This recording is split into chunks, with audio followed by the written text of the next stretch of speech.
What's good? We back with another video. This is AL for F.O.M DTF. Y'all know what it is, and you damn sure know what it ain't. I'm making this video right here because I just got off the live, and we had some people try to come for me, try to do a lot of trolling or whatnot, and I guess they didn't expect me to bite into it, to keep on just doing what I do and pay no attention to it, but I'm not that type of person. Let me tell you guys one thing about me. I built up a net worth for myself, so I don't need YouTube. Never got paid from YouTube. YouTube is not pulling in nothing, ain't doing nothing for me. I put these videos on YouTube to help you guys who have printer related issues get some type of form of help. But for once and foremost, like I said, if anybody trolling on the channel, you can come on and troll. I have no problem with that. I do not be selective on my notifications. I know I can go ahead and select all good notifications to come in, and anything that's a potential negative to block it, but I don't want to do that. See, a lot of people who do that to the YouTube channel, that's why they're very successful, because they get the ratings, the clicks from all the good people, all the good views. It gives YouTube alert and lets people know, hey, this is what we want to recommend, because they get good views, good comments, and all this type of stuff, right? So I know that.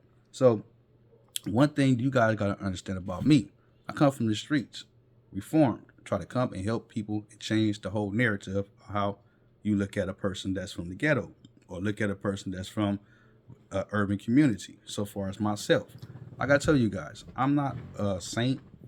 Go back to some of my channels. I mentioned I was in prison before, mentioned all type of different type of things. But other than that, do not play with the channel. You play with the channel's gonna come right for you. So like I said, I'm not in fear of the YouTube channel being taken. This will be my third channel. So that don't have no problem, nothing to do with me. I put in a whole lot of hard work to make these YouTube videos. I got 100 and something plus videos that's on YouTube. Now that took a lot of work for me just doing that. But at the same time, like I tell you guys, this is not paying me.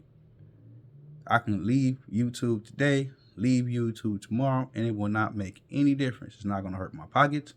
It's damn sure I'm not gonna lose no sleep over it. But what you guys gotta understand, for you guys that want to troll, you keep on trolling. And the only thing I'm gonna do is start doing some reverse searches on Gmails and stuff like that to find out who you people really are, and then that's just what it is. So you guys want to play around? I know how to play around too. I'm very computer savvy to a certain extent. So at the same time, a lot of people don't understand that these videos that I make is very educational. It's for people that's looking to get into DTF, don't want to spend a lot of money or get some type of understand of what's going on. If they want to go further, purchase a large format printer, or sky's the limit, whatever the case may be. But not for once, or not for twice, or not for a third time where I cheat myself or make myself feel like less worthy of keep making these videos.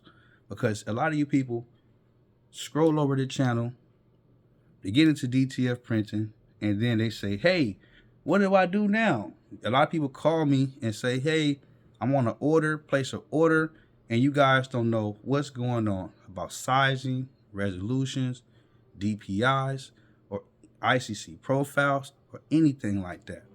And understand, we have something that's called Google.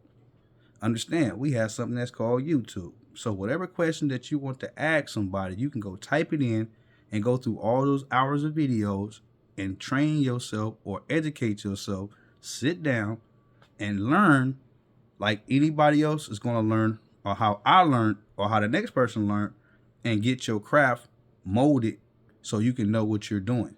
Because once you learn the basics, you're going to be doing the same thing: sizing, resolution, transparency, DPI, all over again. Keep on doing the same thing.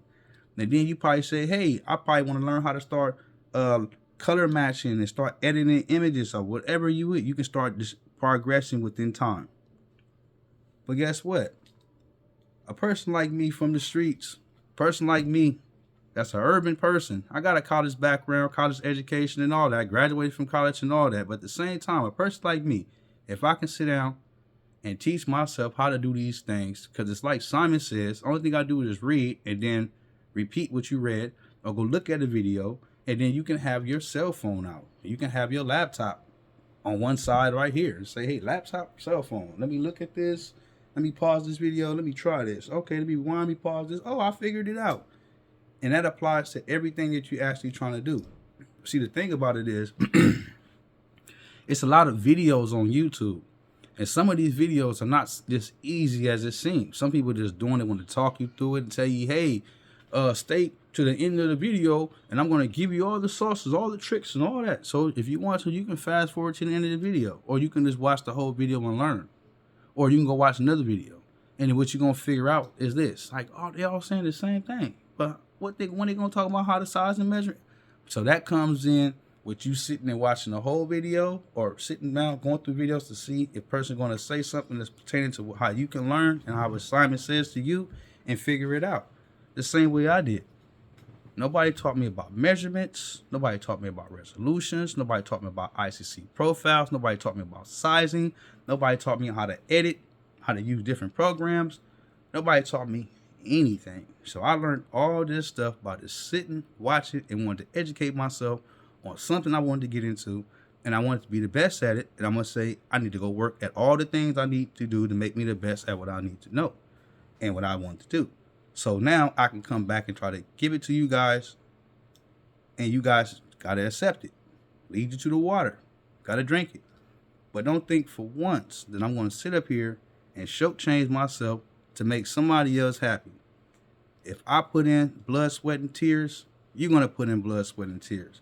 If I got to put in my expertise and have to learn everything, then you're going to have to learn it too. If you don't want to do any of these things, people that is professional at their craft, they charge you for it. In any business, they charge you. It's called a setup fee. If you don't know how to set your or rearrange your artwork, size it, resolution, make sure that it's correct, transparent border, all that stuff costs us money in the real world. Why? It's because we have multiple orders that we have to fulfill, and to take the time out to help you, to satisfy you, to make you happy. It have multiple customers need the same satisfaction that you need. But some of these customers probably have the same situation that you have, or some of these customers probably already have professional images and already sized and already have how many they want, the quantity, and ready to go. So when you get into the real world and start printing and calling up these print shops or these companies are professional businesses that you're going to be calling.